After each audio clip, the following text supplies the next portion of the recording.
Hello my dear students, দশম শ্ৰেণীৰ গণিতৰ অনুশীলনী R1 আলোচনা কৰি আছিলোঁ। অলৰেডি 1 2 3 4 5 6 এইবিলাক সমাধান কৰিছোঁ। আজি কেইটামান MCQ সমাধান কৰিম। কোৱেশ্চন নম্বৰ 8 ইয়াতে MCQ দিছে। এইটো বহুত ইম্পৰ্টেন্ট হয় কাৰণ ফাইনাল পৰীক্ষাতে ইয়াৰ পৰা কোৱেশ্চন আহে। ইয়াত সুধিছে তল কোনটো সংখ্যা অযুগ্ম সংখ্যাৰ বৰ্গ ওকে কোনটো অযুগ্ম সংখ্যাৰ বৰ্গ হেটো উলিয়াব কৈছে। অযুগ্ম সংখ্যাৰ বৰ্গ ইয়াতে চাব লাগিব 256 ওকে এটো 256 নহয় এটো 14 ৰ বৰ্গ হয় 169 এটো কি হ'ব 13 ৰ বৰ্গ আৰু 13 টো হৈছে এটা অযুগ্ম সংখ্যা গতিকে অপচন 2 টো কারেক্ট হ'ব। তল কোনটো সংখ্যা অযুগ্ম সংখ্যাৰ বৰ্গ হেটো হ'ব 169 ওকে তোমালোকে বুজি পালা তেনলে আনসাৰটো কিমান হ'ব 169 সোয়া মই এটো সমাধান কৰিছো তোমালোকে লিখি লবা তল কোনটো সংখ্যা অযুগ্ম সংখ্যাৰ বৰ্গ তেনহলে কি হ'ব আনসাৰটো হ'ব অপচন 2 169 তাৰপিছত বিত কি দি আছে সোয়া তলৰ কোনটোৰ একক স্থানত কি থাকিব 1 থাকিব ওকে বি নম্বৰ তলৰ কোনটোৰ একক স্থানত 1 থাকিব এইটো কেনে সমাধান কৰিম প্ৰথমতে আনসাৰটো চাই লোৱা 19 স্কয়াৰ 34 স্কয়াৰ 18 স্কয়াৰ 20 স্কয়াৰ একক স্থানত কি থাকিব 1 থাকিব তাৰ কাৰণে তোমালোকে চাবা একক স্থানত কি অংক আছে এতে 19 ৰ একক স্থানত কি আছে 9 9 আছে এই 9 ৰ বৰ্গ কৰিলে আমি কিমান পাও 81 আৰু 81 ৰ লাষ্টত কি থাকে 1 থাকে সেই কাৰণে একক স্থানত 1 থকা অপচনটো হৈছে 1 that means 19 স্কয়ার ওকে অৰ্থাৎ এইটো आंसर কাৰেক্ট হ'ব এতে এইটো কিয় নহল চাই লোৱা একক স্থান কি আছে 4 যেতি আমি বৰ্গ কৰো গটেখিনি বৰ্গ আমাৰ কৰিব না লাগে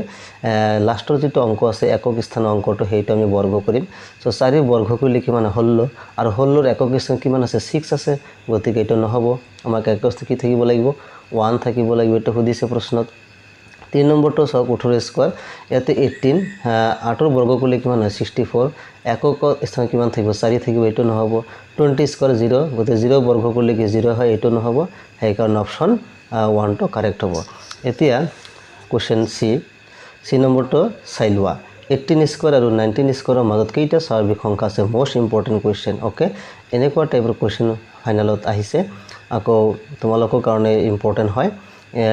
অলপ চেঞ্জ কৰি দিব পাৰে এটো যেটো মেন বুকত আছে এটো দি দিব পাৰে বা অলপ বনাই দিব পাৰে ওকে 18 স্কয়াৰ আৰু 19 স্কয়াৰৰ মাজত কেইটা স্বাভাৱিক সংখ্যা আছে ইয়াতে 36 আনসারটো কিমান হ'ব 36 এটো কেনেকৈ হল বুজাই দি আছো কাৰণ এটো অলপ জানিব লাগিব ওকে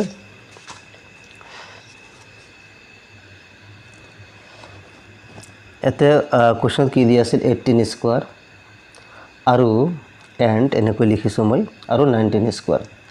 এই সংখ্যা দুটাৰ মাজত কিমানটা স্বাভাৱিক সংখ্যা আছে ইয়াৰ আনসাৰটো কিমান হৈছে 36 ওকে এইটো কেনেকৈ আহিল চাই লোৱা যেটো আমাৰ মেইন ফৰ্মুলা আছিল n ৰ বৰ্গ আৰু n + 1 ৰ বৰ্গ ওকে এইটো n ৰ বৰ্গ তাৰ মানে n স্কয়াৰ আৰু n + 1 ৰ বৰ্গ মানে কি n + 1 হোল স্কয়াৰ এই সংখ্যা দুটাৰ মাজত 2n টা স্বাভাৱিক সংখ্যা থাকে ওকে এইটো ফৰ্মুলা তোমালোকে মনত ৰাখিবা ওকে n স্কয়াৰ আৰু n + 1 হোল স্কয়াৰৰ মাজত কেইটা স্বাভাৱিক সংখ্যা থাকিব 2n টা স্বাভাৱিক সংখ্যা থাকিব n ৰ বৰ্গ তাৰ মানে হল n স্কয়াৰ আৰু n + 1 ৰ বৰ্গ তাৰ মানে হল n + 1 হোল স্কয়াৰৰ মাজত কেইটা স্বাভাৱিক সংখ্যা থাকিব 2n টা তেনেহলে এই n মানে হৈছে ইয়াতে প্ৰথম যেটো দিয়া থাকিব সংখ্যা হেটো n ইয়াতে 18 স্কয়াৰ এটো হল আমাৰ n ৰ মান কিমান 18 আৰু n + 1 তাৰ মানে কি 18 + 1 19 n + 1 ৰ বৰ্গ গতিকে 19 স্কয়াৰ এই সংখ্যা দুটাৰ মাজত কিমানটা স্বাভাৱিক সংখ্যা 2n মানে হল 2 * n এই ক্ষেত্ৰত n টো কি 18 স্কয়ারটো লব না লাগে যা সংখ্যাটো লমেতে 2 * 18 কিমান হয় 36 ওকে সেই কাৰণে আনসাৰটো কিমান হৈছে 36 হৈছে গতিকে 18 স্কয়াৰ আৰু 19 স্কয়াৰৰ কেইটা স্বাভাৱিক সংখ্যা আছে 36 এতিয়া আৰু এটা প্ৰশ্ন মই যদি এক্সট্ৰা কৈ দিও সাপোজ 20 স্কয়াৰ আৰু 21 স্কয়াৰ ওকে এই সংখ্যা দুটাৰ মাজত কিমানটা স্বাভাৱিক সংখ্যা থাকিব কাৰণ n ৰ মান কি 20 n + 1 কিমান 21 তাৰ বৰ্গ তেনেহলে কি 2n ওকে কিমানটা স্বাভাৱিক সংখ্যা থাকিব 2n সো 2 * n n মানে কিমান 20 সো 2 * 20 কিমান হ'ব 40 তাৰ মানে 20 স্কয়াৰ আৰু 21 স্কয়াৰৰ মাজত কেইটা স্বাভাৱিক সংখ্যা থাকিব 40টা স্বাভাৱিক সংখ্যা থাকিব এনেকৈ তোমালোকে অজস্ৰ উলিয়াব পাৰিবা কিন্তু ইয়াতে গ্যাপ থাকিব লাগিব 1 কাৰণ n স্কোয়াৰ আৰু n প্লাছ 1 এতিয়া তোমাক যদি সোধে 20 স্কোয়াৰ 25 স্কোয়াৰ তেনেহলে হেতু কিন্তু এই সূত্ৰত নাখাটে ওকে হেতু নহব গতিকে এই সূত্ৰ আৰু পৰীক্ষাত এনেকৈ দিব যেনেকুৱা মই যদি আৰু এটা বনাই দিও 30 স্কোয়াৰ তেনেহলে n প্লাছ 1 কিমান হ'ব 31 স্কোয়াৰ এই সংখ্যা দুটা আমাৰ কেইটা স্বাভাৱিক সংখ্যা থাকিব 2n 2 into n মানে কিমান 30 so 2 into 30 কিমান হ'ব 60 তাৰ মানে 30 স্কোয়াৰ আৰু 31 স্কোয়াৰৰ মাজত কেইটা স্বাভাৱিক সংখ্যা থাকিব 60টা স্বাভাৱিক সংখ্যা থাকিব এতিয়া যদি কোৱেশ্চনটো অলপ বনাই দিয়ে যেনেকুৱা a স্কোয়াৰ আৰু a plus 1 whole square এই সংখ্যা দুটাৰ মাজত কিমানটা স্বাভাৱিক সংখ্যা থাকিব এনেকৈ দিলে সংখ্যা নিদিয়াকৈ ইয়াতে a b c d এনেকৈ দি দিব পাৰে ওকে আৰু এনেকুৱাটো কোৱেশ্চন আহিছেও টেষ্ট পেপাৰখন চালে তোমালোকে গম পাবা a স্কোয়াৰ আৰু a plus 1 whole squareৰ মাজত কেইটা স্বাভাৱিক সংখ্যা থাকিব সেই একেই ফৰ্মুলা 2n ইয়াতে n মানে a গতিকে 2a টা গতিকে এনসাৰটো কিমান হ'ব আমাৰ 2a ওকে এনসাৰটো কিমান হ'ব 2a আকৌ যদি সোধে x square plus x square আৰু ওকে x স্কোয়াৰ আৰু x plus 1 whole square মাজত কিমানটা স্বাভাৱিক সংখ্যা থাকিব সেই একেই ফৰ্মুলা 2 n মানে ইয়াতে কি x গতিকে 2x টা স্বাভাৱিক সংখ্যা থাকিব x স্কোয়াৰ আৰু x plus 1 whole square মাজত কেইটা স্বাভাৱিক সংখ্যা থাকিব 2x টা ওকে এখানে হৈ গল গতিকে এই কোৱেশ্চনটো সি নম্বৰ যেটো আছিল এটো আমি সমাধান কৰিলো ওকে এনেকুৱা ইয়াৰ ৰিলেটেড কেনেকুৱাটা কোৱেশ্চন আহিব পাৰে অলৰেডি তোমালোকে বুজি পালা ডি নম্বৰ তল কোনটো বৰ্গ সংখ্যা নহয় 572 এটো বৰ্গ সংখ্যা হয় এটো নহয় এটো বৰ্গ সংখ্যা হয় এটো বৰ্গ সংখ্যা হয় এটো নহয় okay option 2 E 2025 equal to 45 হলে 20.25 কিমান হ'ব ইয়াতে সব 2025 ইয়াতে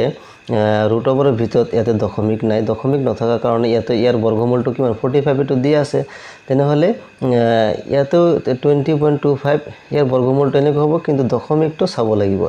এতিয়া দশমিকটো কেনেকৈ চাবা ইয়াতে 45 এটো তো নহব কাৰণ দিয়া আছে তাৰ পিছত 0.045 এই তিনটাৰ কিবা এটা চান্স আছে ওকে তেনেহলে কোনটো হ'ব সোয়া ইয়াতে 4.5 আৰু 0.45 ইয়াৰ কাৰণে তোমালোকে চাব লাগিব দশমিকটো কেই ঘৰ আগত দিয়া আছে দুই ঘৰ আগত দিয়া আছে বৰ্গমূলত কিন্তু এটো বৰ্গমূলৰ চিন ওকে বৰ্গমূলৰ চিন ইয়াতে কেই ঘৰ আগত দিয়া আছে দুই ঘৰ আগত দিয়া আছে যদি দুই ঘৰ আগত দিয়া থাকে আৰু হেতু যদি বৰ্গমূল লও তেনেহলে এনসাৰটো কেই ঘৰ আগত দশমিক বহিব এক ঘৰ আগত দশমিক বহিব কাৰণ দুই ঘৰ আগত দিয়া আছে যেনেকুৱা